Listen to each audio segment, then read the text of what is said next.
아, 얼마 전에 브라질에서 사역하시는 여자 선교사님의 간증을 듣게 되었습니다.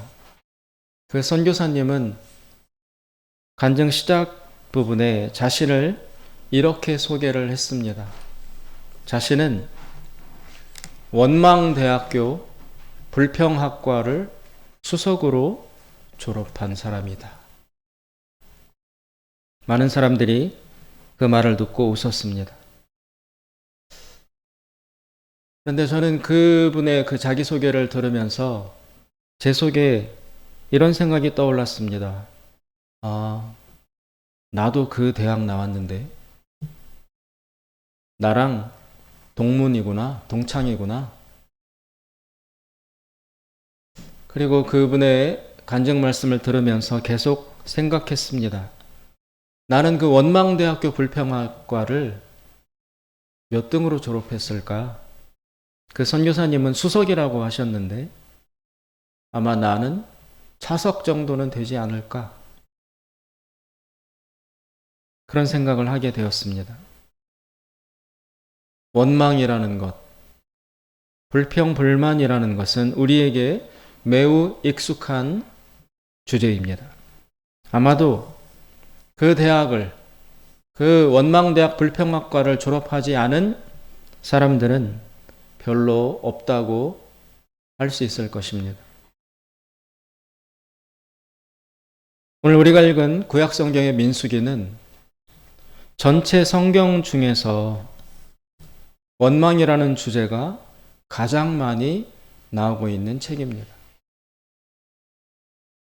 처음부터 끝까지 이스라엘 백성이 하나님을 향하여 불평하고 원망하는 내용으로 가득 차 있습니다. 지금 이스라엘이 광야를 지나고 있기 때문입니다. 광야라는 것은 얼마나 힘들고 견디기 어려운 조건인가요? 정해진 길이 광야에는 없습니다. 길을 만들며 나아가야 합니다. 척박한 땅이라 물도 메마르고 건조한 음식과 모래먼지를 날마다 먹으며 나아가야 하는 곳, 그곳이 광야입니다. 고통과 절망과 눈물이 흐르고 있는 땅이라고 할 수 있습니다. 제가 예전에 대학생과 청년들을 데리고 몽골이라는 나라로 단기 선교를 간 적이 있습니다. 그런데 그 몽골 안에 있는 고비 사막 근처에서 길을 잃어서 3, 4일간 그 광야 안에서 방황했던 적이 있습니다. 가도 가도 끝이 없고 어떤 때는 갔던 길을 다시 또 가고 엄청난 모래바람이 불어와서 옷이며 가방이며 머리며 온통 모래투성이가 되어야 했고, 그리고 그 가게나 상점, 인가를 찾을 수 없기 때문에 그 한 3, 4일간을, 4, 5일간을 출발할 때 샀던 딱딱한 빵을 먹으며 견뎌야 했었습니다. 정말 힘들고 고통스럽고 절망스러웠었습니다. 그래서 지금 이스라엘 백성들의 원망과 불평에 대해서 충분히 공감이 갑니다. 만약 나라도 그 백성의 일원이 되어 그 광야에 있었더라면 나는 달랐을까? 그렇지 못했을 것이라고 짐작이 됩니다. 함께 불평하고 원망했었을 것입니다. 광야란 것은 그만큼 힘들고 고통스러운 땅이라고 할 수 있습니다. 그렇다면 이렇게 원망하고 불평을 일삼는 이스라엘 백성들을 향해서 하나님은 어떻게 반응을 하셨을까? 그것이 궁금했습니다. 하나님은 이스라엘 백성의 이러한 폭발하는 원망에 대해서 어떤 태도를 보이고 계실까? 놀랍게도 하나님께서는 이들의 불평, 불만에 대해서 강력하게 진노를 하고 계셨습니다. 그리고 한 건의 예외도 없이 다 심판하셨습니다. 불평하고 원망하는 사람을 차례대로 이스라엘의 행렬에서 쫓아내셨습니다. 그것도 그냥 쫓겨나는 것이 아니라 불평하고 원망한 사람들은 하나님의 심판을 받아서 죽음을 맞이함으로써 이스라엘로부터 제거되고 이탈이 되곤 했습니다. 저는 이 민수기에 나타나는 하나님의 반응을 보고 깜짝 놀랐습니다. 저는 하나님께서 이스라엘을 어느 정도 이해하시고 자비를 베푸실 줄 알았습니다. 그러나 민수기 말씀 속에서 하나님께서는 가차없이 이런 불평, 불만하는 사람들을 모두 걸러내셨습니다. 하나님의 그러한 행동을 보자 두려운 마음이 들었습니다. 우리의 일상생활은 어떠한가? 엄청난 원망과 불평으로 채워져 있다는 것을 부정할 수 없을 것입니다. 만약 하나님을 따르는 우리 믿음의 길에서 일체의 원망도 하나님이 허용하시지 않는다면 나는 과연 무사할 수 있을까? 나 역시 그 이스라엘 백성들처럼 이 믿음의 행렬에서 심판받고 걸러내지지 않을까? 그런 두려움에 사로잡히게 되었습니다. 출애굽을 한 이후에 광야를 지나가는 이스라엘을 대하는 하나님의 태도는 그 중간에 일종의 변곡점을 겪게 되어 있습니다. 하나님이 애굽에서 나온 이후 처음부터 이스라엘 백성의 이런 불평과 원망에 대해서 그렇게 가혹하고 엄격한 태도를 가지신 것은 아니었습니다. 애굽에서 나와서 시내산에 도착하기까지 그때까지는 하나님은 자비를 보이셨습니다. 물이 없다고 불평하면 물을 공급해 주셨습니다. 물이 쓰다고 먹을 수 없다고 맛이 없다고 원망하면 그 물의 맛을 바꾸어서 단물이 되게 해주셨습니다.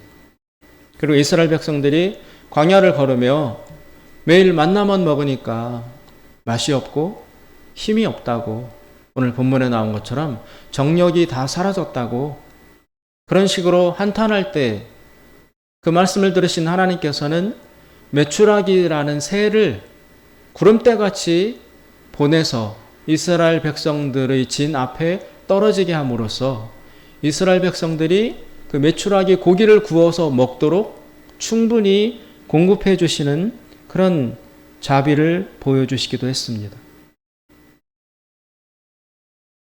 이스라엘이 불평하고 원망한다고 하나님이 책망하시지 않았습니다. 다 받아주시고 다 그들의 불평을 해소해 주시려고 하나님은 최선을 다하셨습니다. 그 중간에 시내산에 오기까지 단 한 번 이스라엘 백성이 금송아지를 만든 사건이 있었어요. 그때만큼은 하나님이 진노를 하셨습니다. 딱 한 번. 그 금송아지 사건은 단순한 일이 아니라 이스라엘 백성이 하나님 대신 금송아지로 하나님 형상을 만들고, 그리고 그 금송아지 형상을 앞세워서 우리 애굽으로 다시 돌아가자.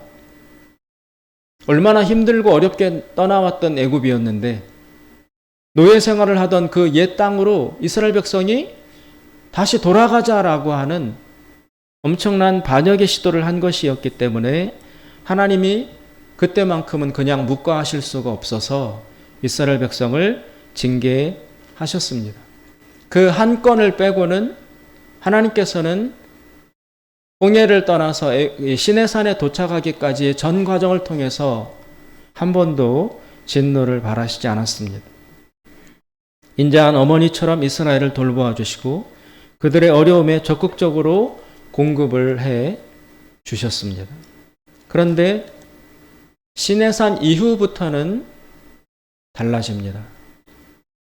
시내산을 떠나서 약속의 땅 가나안 그 앞에 있는 모압 평지에 도착하기까지 그 두 번째 과정에서는 하나님은 가차가 없으십니다. 한 건의 자비도 없이 원망하는 모든 사람을 그대로 이스라엘에서 도려내셨습니다. 그들이 얼마나 많이 불평을 하고 얼마나 많이 이스라엘로부터 제거되었는가. 일단 오늘 우리가 읽은 민수기 10장에 보면 이 사람들이 시내산에서 약 1년 동안 머물렀다가 이제 다시 출발합니다. 출발해서 3일을 지나간 후에 3일을 걷고 난 후에 이스라엘 백성이 이제 서서히 다시 원망하기 시작합니다. 만나가 맛이 없다. 우리 1년 동안 1년 넘게 이 만나만 먹어왔다. 지겹다. 왜 이 만나만 먹어야 하는가? 고기가 먹고 싶다. 오늘 우리가 읽은 본문에 보면은 애굽에 있을 때 부추, 마늘 이런 거랑 고기와 같이 싸먹었던 적이 있는데 그 먹은 지 얼마나 오래됐느냐 이러면서 하나님 앞에 불평불만을 합니다.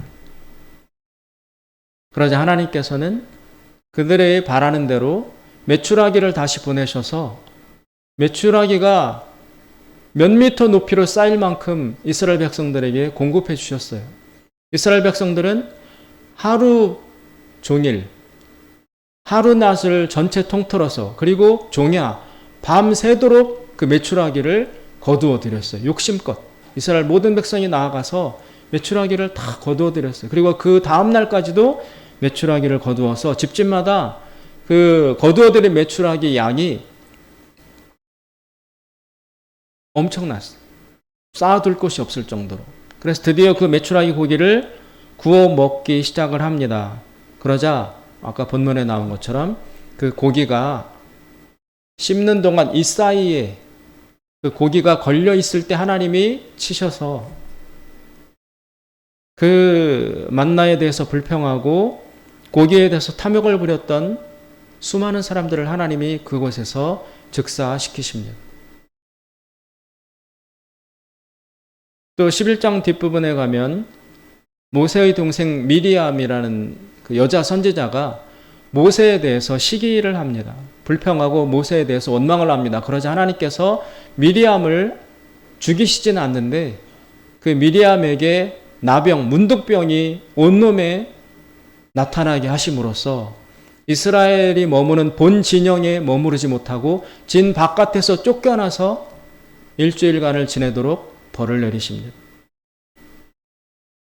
그리고 좀 더 가면 드디어 가데스 바네아라는 지역에 도착해서 이스라엘 백성이 12명의 정탐꾼을 가나안 땅으로 보냅니다.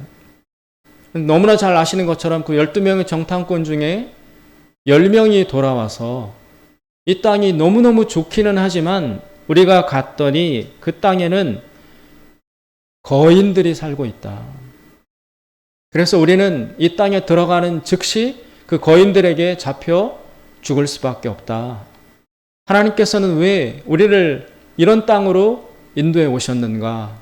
그러면서 모세를 강력하게 원망하고 하나님을 향하여 원망을 바랍니다.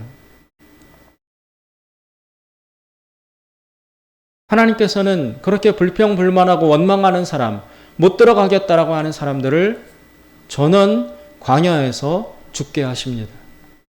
12명의 정탐꾼 중에 아니다, 이 땅은 하나님이 허락하셨으므로 들어갈 수 있다라고 말했던 여호수아와 갈렙 두 사람을 빼고 나머지 10명의 정탐꾼을 그 자리에서 죽게 하시고 그리고 그 정탐꾼들의 보고에 동조하여 우리는 못 들어간다, 절대 못 간다, 차라리 애굽에서 옛날 거기에서 그 땅에서 죽는 게 더 낫다라고 불평 원망을 했던 이스라엘 모든 백성들 20세 이상의 기성세대들을 그 광야 땅에서 다 소멸하고 자연사하도록 방치하십니다.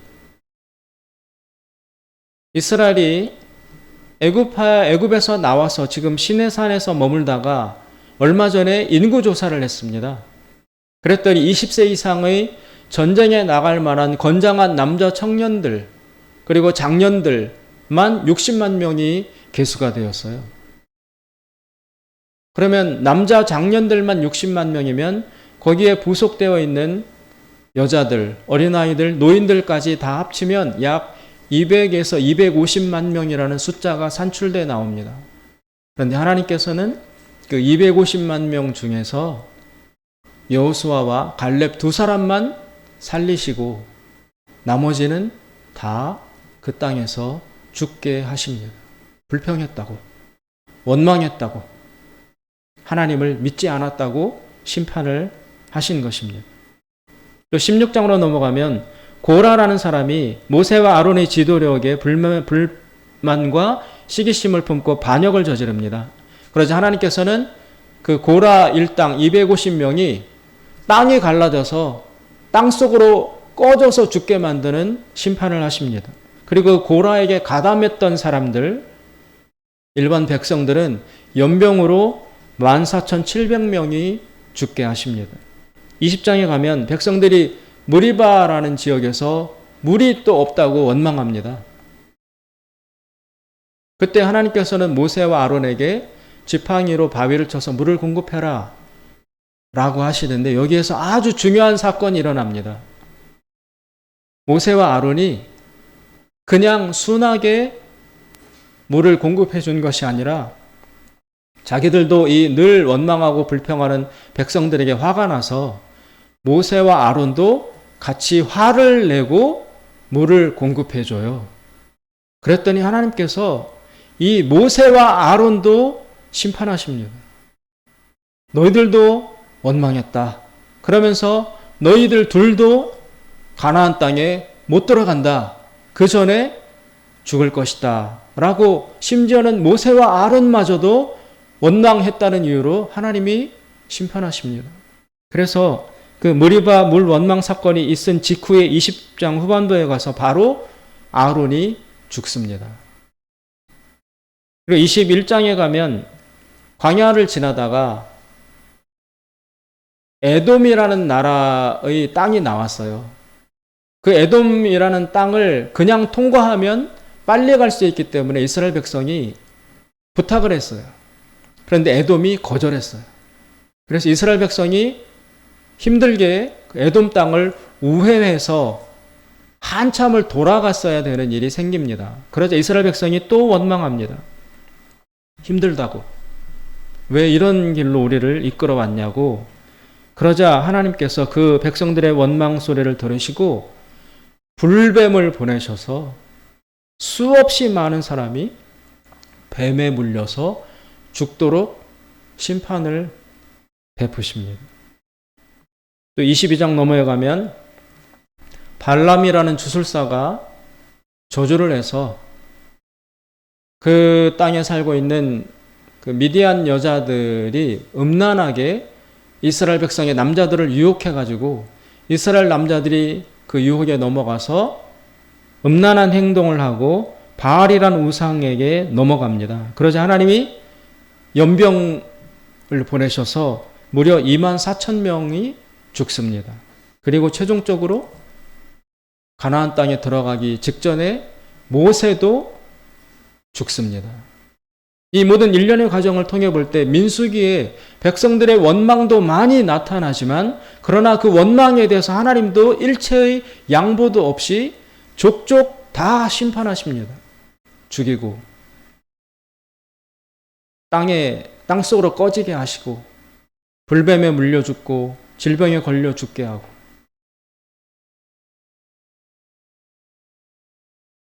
하나님은 이 이스라엘 백성 중에서 합당치 않은 자들, 이 광야길을 묵묵히 믿음으로 걸어가지 않는 자들, 하나님께 원망하는 자들을 다 걸러내십니다.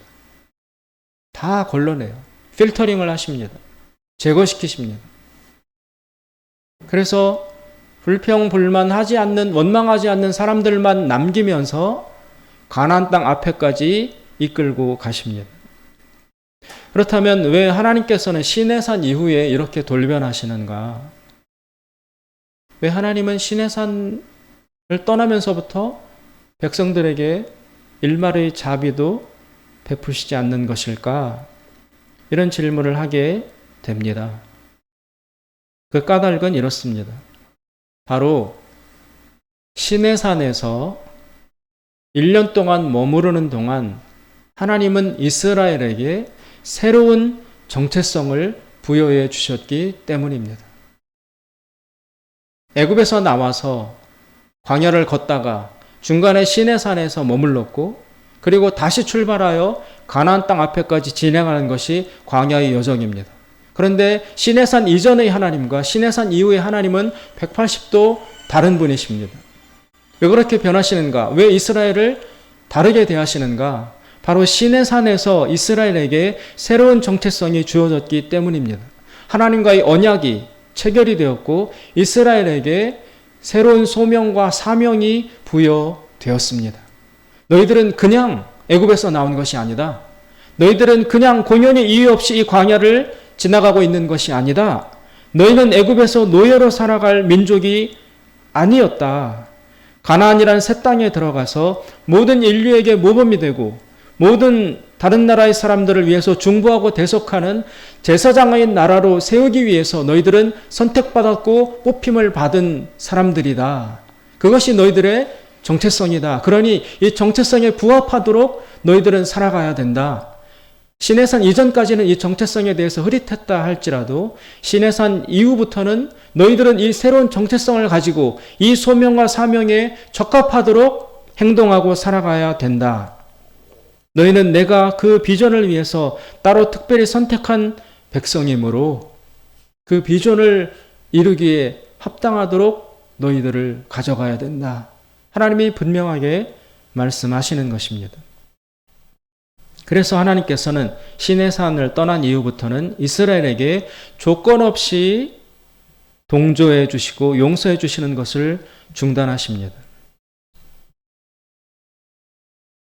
이때부터 원망하는 자, 믿지 못하는 자, 믿지 않는 자는 하나님이 걸러내십니다.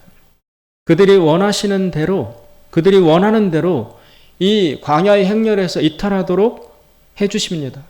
데리고 가시지 않습니다. 싫다고 하는 자 버리십니다. 못 가겠다고 하는 자 버리십니다. 그 자리에 두고 떠나십니다. 이스라엘 백성 그들 자신이 지니고 있는 스스로에 대한 정체성과 믿음대로 하나님이 대우해 주십니다. 못 가겠습니다. 그래, 그럼 가지 마.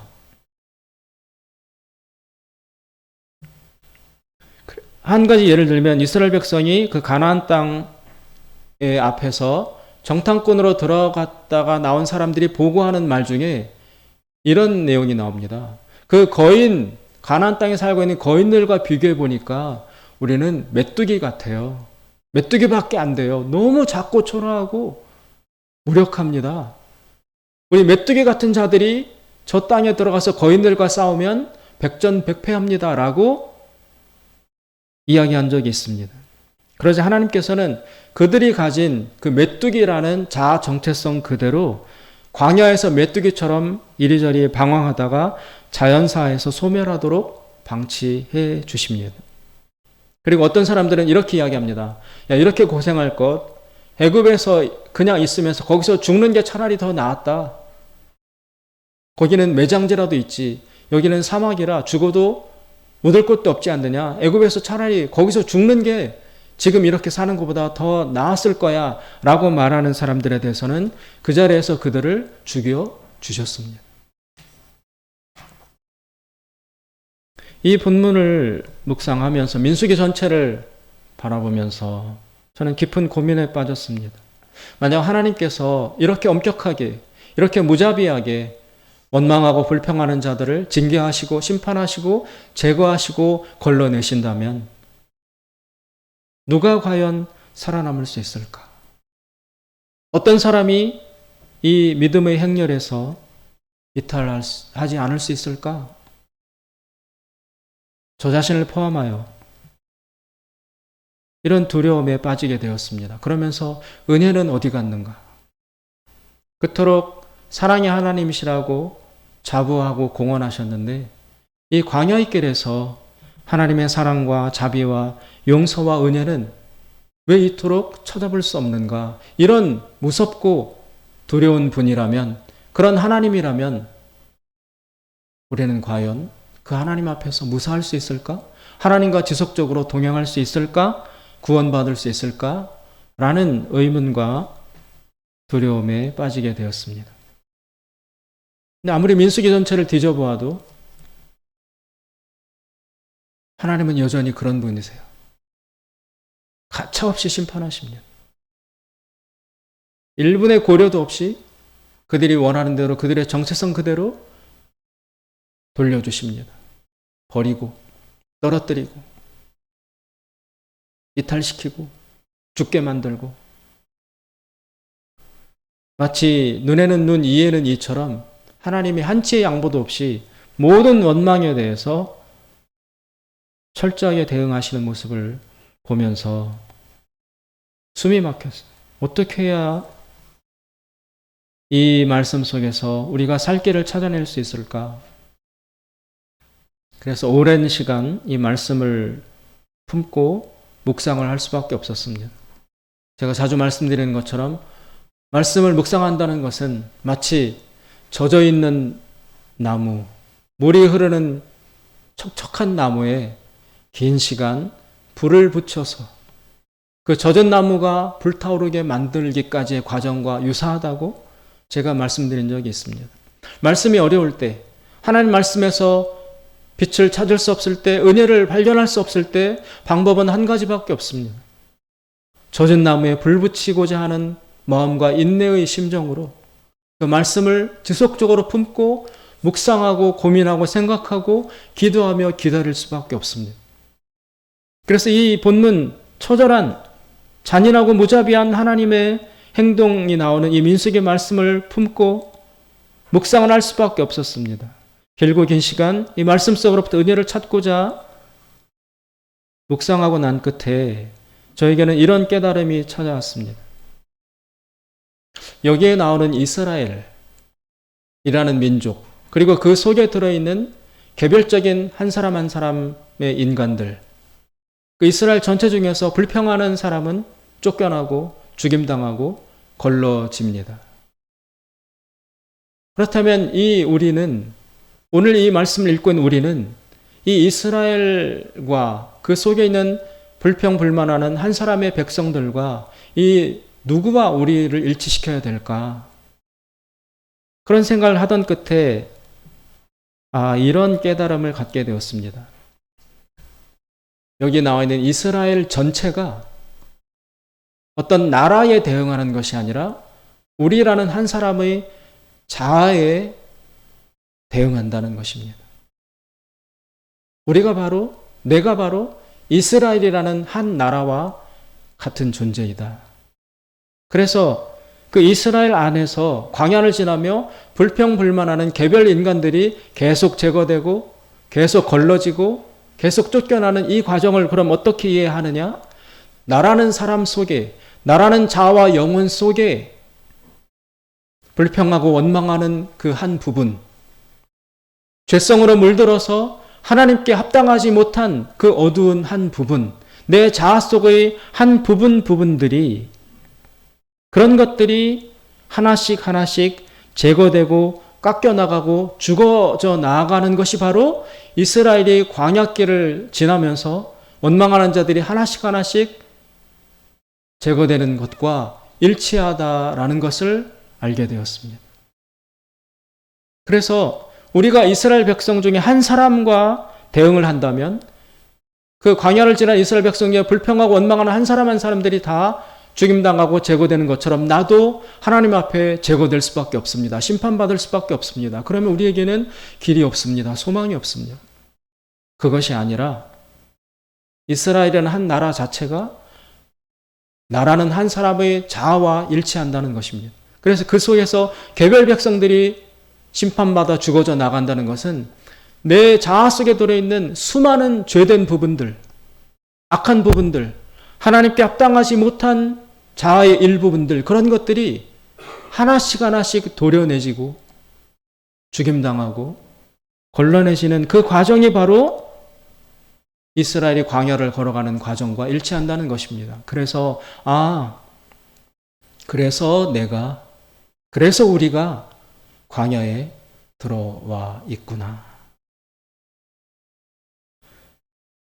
우리는 대부분 사실은 더 잘 먹고 더 잘 살기 위해서 믿음을 갖기 시작했습니다.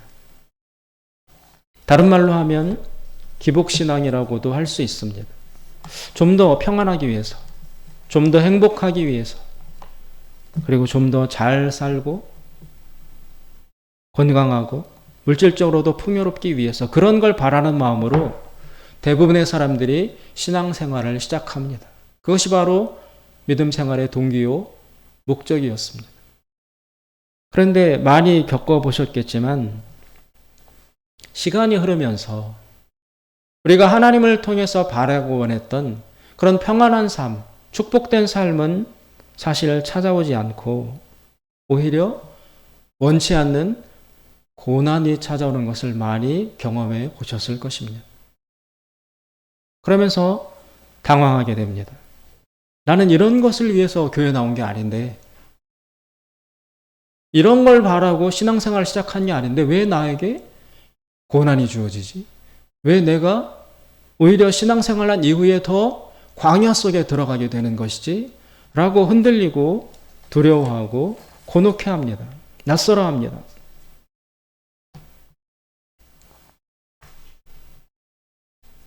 왜 그럴까요? 이스라엘 백성들도 마찬가지입니다. 애굽에서 살고 있을 때 하나님이 나가자, 가나안이라는 새 땅, 젖과 꿀이 흐르는 그 땅으로 너희들을 인도하겠다라고 했을 때 이스라엘 백성의 마음 가운데서는 해방이다. 가나안에 가면 더 평안하고 더 잘 살고 더 풍요롭고 더 행복하게 살 수 있을 것이다 라는 비전과 전망을 가지고 하나님을 따라 나섰을 것입니다. 심지어 출애굽할 때 이스라엘 백성들만 그 출애굽의 행렬에 들어있었던 것이 아니라 애굽에 살고 있던 다른 중다 잡족들, 다른 그 이름 없는 작은 민족들, 종족들이 이스라엘 사람들과 같이 합류해서 애굽에서 나왔습니다. 그렇기 때문에 하나님이 약속하시는 가나안 땅의 행복의 비전에 대해서 그것을 기대한 사람들이 많이 섞여 있었다라는 것입니다. 그들은 얼떨결에 그리고 그런 숨은 동기로 밀려 나왔습니다. 우리가 교회 나오게 된 동기와 비슷합니다. 그런데 이 광야길을 걸으면서 물이 없고 먹을 것이 없고 고난이 찾아오자 오늘 본문 말씀에도 첫 불평과 원망을 터뜨린 사람들이 이 섞여 들어온 일반 잡족 중 한 사람, 그들이 불평과 불만을 먼저 터뜨렸어요. 그러자 이스라엘 백성들이 거기에 전염되어서 같이 동조해가지고 나중에는 모세와 아론에게까지 그 원망의 바이러스가 퍼져나가는 것을 볼 수 있습니다. 광야라는 것, 이런 것을 전혀 우리는 기대하지도 바라지도 계산하지도 않았는데 많은 신앙인들의 삶 속에 그 광야가 찾아옵니다. 그럴 때 이스라엘 백성들처럼 원망할 수밖에 없고 멈추어 불평할 수밖에 없습니다. 그때마다 하나님이 우리를 심판하시고 도려내신다면 우리는 설 땅이 없습니다. 그런데 아까 말씀드린 것처럼 우리가 광야에 있다는 것은, 그리고 이스라엘과 우리와의 관계라는 것은 그 불평불만하는 한 사람 한 사람과 1대1 대응하는 것이 아니라 한 사람으로서 이스라엘 전체와 일치 대응한다는 것입니다. 그래서 우리가 광야에 서 있다는 것, 이것은 바로 우리 속에 있는 적합치 못한 죄된 부분들, 원망하는 자아의 일부분들, 하나님을 믿지 못하는 불신앙의 우리 자아의 부분들이 하나씩 하나씩 제거되고 도려져 나가는 과정이라고 할 수 있는 것입니다. His Will이라는 찬양팀을 이끌고 있는 장진숙이라는 작곡가, 작사가가 계십니다. 그분이 광야를 지나며라는 유명한 찬양을 만들었습니다. 그 광야를 지나며의 가사는 이러한 것입니다. 왜 나를 깊은 어둠 속에 홀로 두시는지, 어두운 밤은 왜 그리 길었는지, 나를 고독하게, 나를 낮아지게, 세상 어디도 기댈 곳이 없게 하셨네. 광야에 서 있네. 주님만 내 도움이 되시고, 주님만 내 빛이 되시는, 주님만 내 친구 되시는 광야, 주님 손 놓고는 단 하루도 살 수 없는 곳, 광야에 서 있네. 주께서 나를 사용하시려, 나를 더 정결케 하시려, 나를 택하여 보내신 그곳 광야, 성령이 내 영을 다시 태어나게 하는 곳 광야에 서 있네. 내 자아가 산산이 깨지고 높아지려 했던 내 꿈도 내려놓고 오직 주님 뜻만 이루어지기를, 나를 통해 주님만 드러나시기를, 광야를 지나며. 이 광야를 지나며라는 찬양 속에 아주 중요한 말씀이 나옵니다. 아까 읽은 것 중에 이런 내용이 나옵니다. 성령이 내 영을 다시 태어나게 하는 곳, 광야. 그 광야에 나는 서 있네. 이 광야를 지나며 이 고난을 통과하며 우리는 다시 태어나는 것입니다. 하나님이 이 불평불만 원망하는 이스라엘 사람들을 심판하셨다라는 것은 우리 존재 전체를 심판하시고 제거하고 드러내고 미워하신다는 것이 아니라 이스라엘이라는 나라는 전체 존재 중에서 하나님께 합당치 못한 부분, 원망으로 채워져 있는 부분, 불신앙의 부분, 내 자아 속의 그런 죄된 부분들을 하나씩 제거하고 도려내고 죽게 만드셔서 결국 나로 하여금 이 광야를 지나면서 다시 태어나도록 만들어 가신다는 것입니다. 이 광야를 통해서 우리가 새롭게 빚어진다라는 것입니다.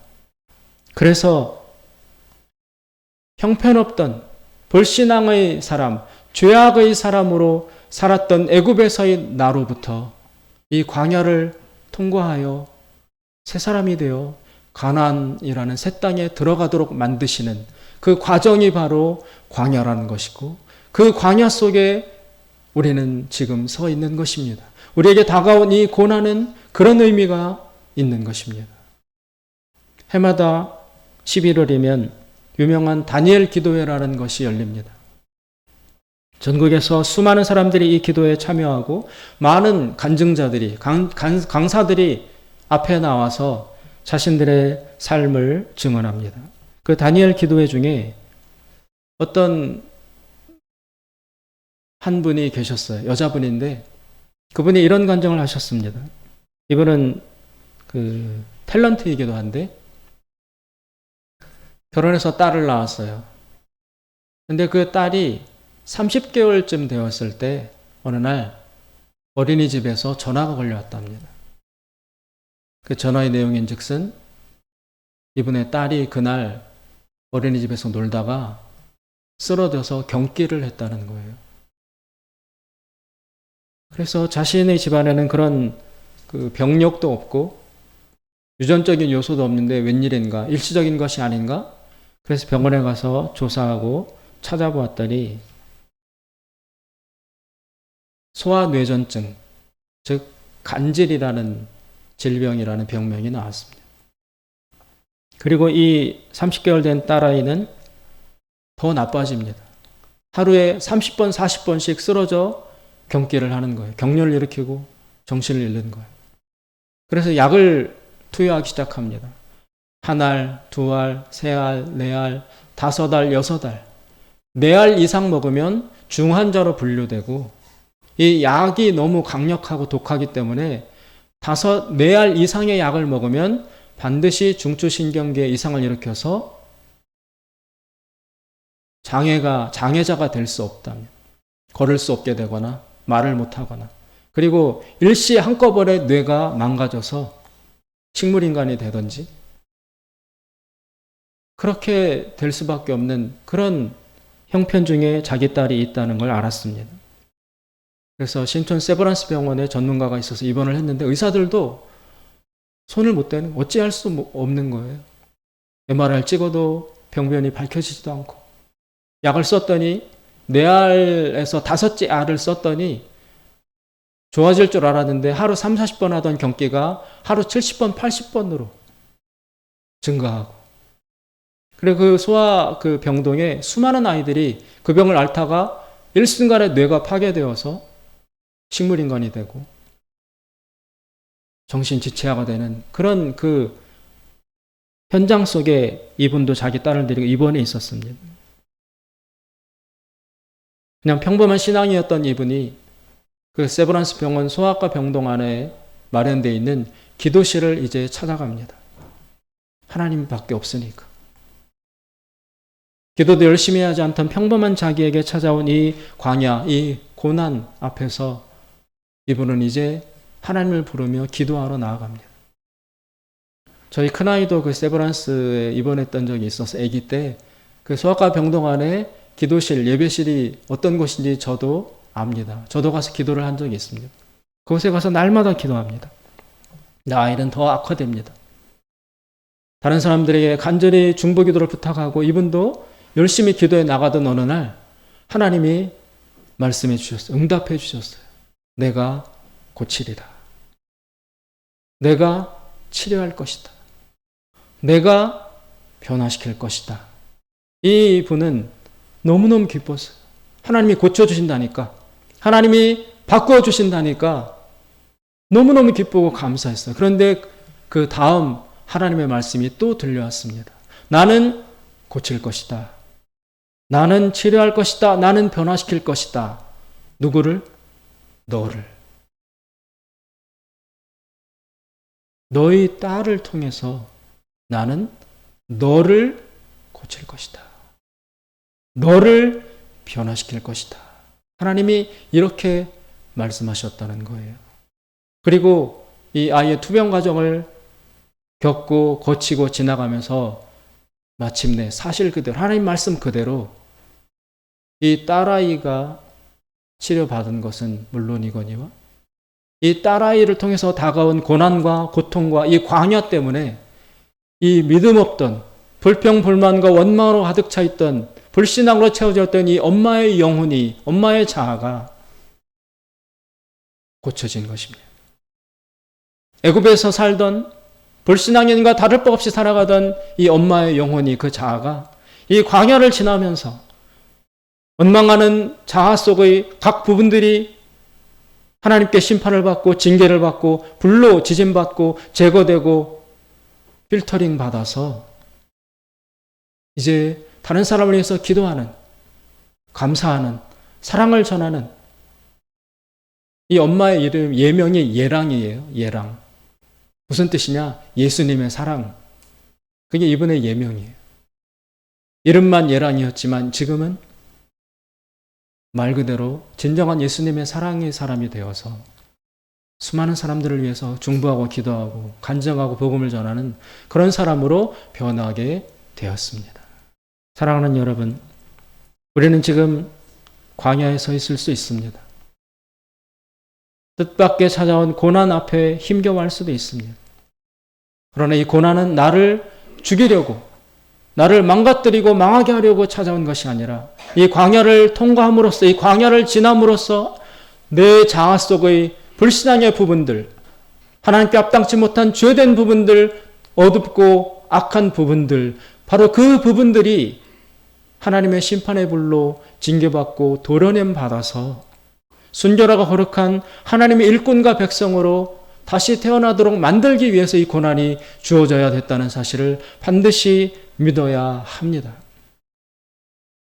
그러니까 우리가 헌금을 들며 불렀던 나의 주 나의 하나님이여 그 찬송, 이것은 제가 39살 때 암 선고를 받고 하나님 앞에 나아가 하루 종일 기도하며 불렀던 그 찬송입니다. 그때 저는 광야에 있었습니다.